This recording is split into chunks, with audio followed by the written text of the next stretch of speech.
The Scarlet Stockings Spy by Trinka Hawkes Noble. Illustrations by Robert Papp. In the fall of 1777, Philadelphia sat twitching like a nervous mouse. The British were going to attack, but no one knew where or when. Congress had fled inland to York. The Liberty Bell was secreted to Allentown. Folks thought the year resembled a hangman's gallows and took it as a bad sign. Now, all the church bells were being removed to keep the British from melting them down into firearms. Uncertainty settled over the city like soot. Suspicion skulked through the cobblestone streets like hungry alley cats. Rumors multiplied like horseflies. Spies were everywhere. Some spied for the British, loyal to the king. Others spied for the patriots, loyal to Washington's army, now camped west of the city. Still other spies were loyal to lining their pockets. But one little spy moved through the streets unnoticed, even though she wore scarlet stockings. Her name was Mattie Rose, and she lived with her mother and brother in the Leather Apron District, next to the harbor, where the city's trade folks lived and worked in narrow brick row houses. "Mattie Rose," called her mother from the front room, not looking up from her spinning. "Tarry not. Mistress Ross hath need of these linens this morning." Dusty eastern light filtered through the panes of thick glass in their tiny row houses on Apple Tree Alley, where the click-clack-click of the flax wheel never stopped from early dawn till candlelight. "Yes, mother," answered Mattie Rose, hurrying to poke up the fire. Each morning, before she went to sew seams for Mistress Ross on Arch Street, Mattie Rose lowered the tea kettle over the hearth, then crushed dried raspberry leaves to brew Liberty tea. Since the tea rebellion in Boston, drinking imported English tea was considered disloyal. This morning her mother looked tired, so Mattie Rose added a drop of precious honey. Carefully she carried the only china teacup they owned to her mother, a treasured gift from her father. "Here, mother dear, this will refresh you." Mattie Rose's mother stopped spinning and gently held her daughter's chin. "You have his strong jaw," she sighed, her eyes glistening softly. Mattie Rose knew her mother was remembering her father, who had fallen at the Battle of Princeton last winter and lay with the others beneath the soil of New Jersey. Many men had gone to the war. Even her brother Jonathan, who was only 15, had joined Washington's army to wear the blue coat. Outside on the bustling streets, Mattie Rose marched along to the rap-tap-tap of tinsmiths, blacksmiths, and cobblers. She breathed in the mingled smells of sawdust, pitch, and baking bread as she passed cabinet makers, coppersmiths, shipwrights, and bakers.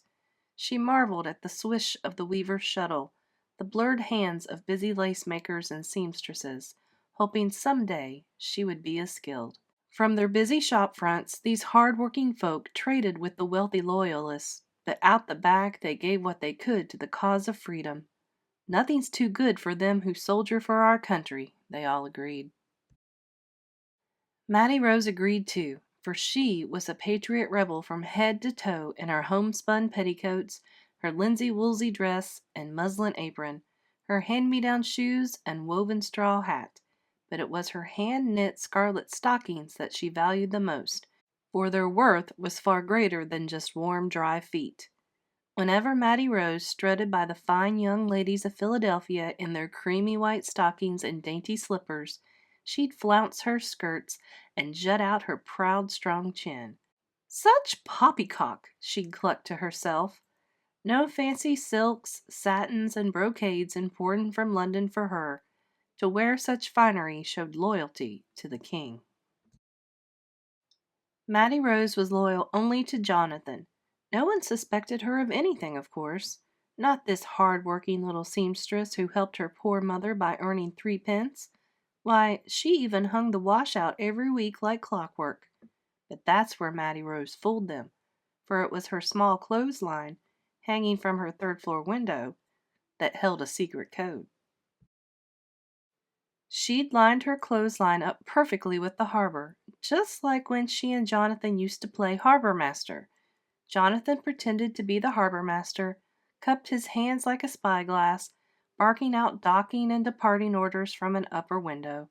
Mattie Rose scrambled below, playing the harbor master's assistant, arranging cobblestones, apples, and scraps of wood as though they were real ships. Jonathan always tricked her so there would be a collision. Then he'd make loud crashing and exploding sounds till they both laughed. It was only a game, but now things were different. The country was at war. So once a week at dusk, using their secret code, Mattie Rose hung out her stockings and petticoats in the same order as the real ships along the wharf. A petticoat was code for a lightweight, friendly vessel from the colonies. A scarlet stocking hanging toe up meant a merchant vessel from the islands or foreign port. When the toe hung down, it meant the vessel was suspicious and needed watching. But when the ship was riding low in the water, it meant only one thing: heavy firearms for the British. That's when Mattie Rose would weigh that stocking down with a cobblestone. Jonathan would sneak into the city after dark wearing a disguise, because if a spy were caught, he could be hanged. He'd read her clothesline, then steal away through the darkened city to the countryside, relaying the information back to Washington's headquarters, so the patriots were aware of who might be gun runners and smugglers for the British. One time Jonathan disguised himself as a crippled beggar with a cane, limping badly. Mattie Rose became worried, but then he flipped into a perfect handstand, balancing on the cane like an acrobat. Oh, how she laughed and clapped. Once he saluted her like a puffed-up rooster, then did an about-face, tripped on purpose, and fell flat as a flapjack, sending her into gales of laughter. The last time he dressed as a woman, then hiked up his skirts and danced a wild jig in his long johns. "Oh, Jonathan, you silly goat!" Mattie Rose giggled from behind her window, then pulled in her clothesline and slept with a smile on her face. Then early one morn, kaboom! The battle had started. British and Patriot cannons were blasting each other across Brandywine Creek. The ferocious bombardment was so loud that all of Philadelphia could hear it, even though it was 25 miles away. The date was September 11th, 1777. On that same foggy dawn, Jonathan hid in the mist with the Pennsylvania line, lying low in the barley-corn fields and reedy banks along Brandywine Creek, clutching his musket as cannonballs screeched overhead, waiting for the command to attack the British redcoats on foot. "Cannons!" Mattie Rose cried out as she tore downstairs. "Mother, do you not hear it?" "Aye, child," she answered calmly, trying to spin as usual. "Be brave now. Let's get to thy work." Mattie Rose tried not to think what those thundering cannons meant. She began pounding raspberry leaves as hard as she could, but the harder she pounded, the louder the cannons roared. Kaboom!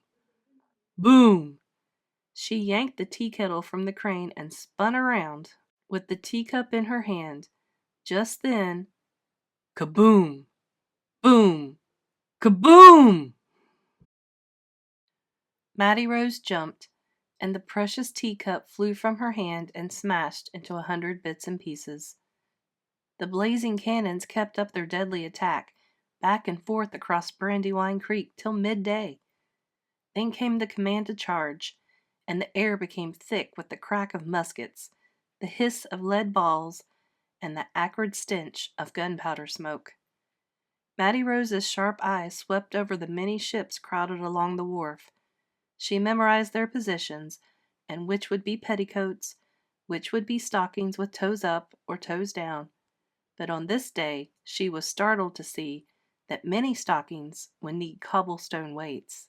Quickly she fetched Mistress Ross's order, but before she left, something made her look across the Delaware toward New Jersey, and her heart nearly stopped. For there, in the middle of the river, hiding among the many moored ships, sat a British man-of-war. "Jonathan must know this!" she gasped. Mattie Rose raced back and set to work. It was the heaviest clothesline she'd ever hung. But that night Jonathan didn't come, yet Mattie Rose kept watch for him long into that black night. He didn't come the next night either, or the next, nor the one after that. More and more nights passed, yet she kept looking for him from her window, never losing hope. Then one night a shadowy figure stood in Jonathan's place. She snuffed out her candle and peeked over the darkened sill. Who was he? Could it be Jonathan? But when he saw her window go dark, he turned to leave. Mattie Rose didn't even stop to think or slip on her shoes. She bounded after him, darting in and out of the shadows between the lamp posts, stalking him like a silent cat in her stocking feet through the damp streets. Jonathan, she whispered hopefully, shyly touching his cloak. Is that you? The stranger turned and smiled. I'm Seth, he answered, and by the looks of your feet, you must be little Miss Scarlet Stockings, Jonathan's sister. You know him? You know my brother? She choked. Her face flushed hot and her throat tightened as she waited for Seth's answer. But Seth was silent. Damp night air drifted in from the Delaware River, brushed against Mattie Rose's burning cheeks, and seeped into Seth's eyes as he stared hard into the darkness. Then solemnly he bowed his head and spoke in a low voice. I'm proud to say I did, miss. Slowly Seth handed her a bundle. With trembling hands she reached out, and for a few moments they held the bundle together. Then Seth spoke softly. I know your clothesline code, miss, he said. I've come to take Jonathan's place. Mattie Rose nodded slowly as tears spilled from her eyes. She tried to hold up her chin, as her father would have, but it drooped as her bottom lip began to quiver. Will not fail, miss, Seth vowed. I promise you that. Then he was gone. Back in her darkened room, Mattie Rose slowly untied the bundle. It was Jonathan's blue coat. Tenderly, she let her small fingers explore the blue wool serge until she found it, a stiff, dried blood stain. There, with her littlest finger, she lightly traced 2 letters on the pewter buttons. U.S. Us, she whispered in the dark. For us, dear brother. For all of us. That night, and for many nights to follow, Mattie Rose sat in her tiny room lit by a single candle, threaded her needle, and sewed. She was making an American flag from her scarlet stockings, her white petticoats, and her brother's blue coat. And sewn into every one of her stitches was a tear of grief and the clenched fist of defiance. Through the bleak cold winter that followed, Washington's army retreated to Valley Forge, while the British occupied Philadelphia, lock, stock, and barrel. At night, the redcoat invaders celebrated with military balls and fancy cotillions.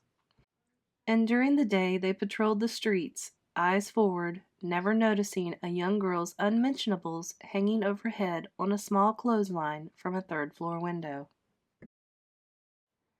In the spring of 1778, the British left Philadelphia, crossed the Delaware, and were sent running by Washington's army at the Battle of Monmouth in New Jersey.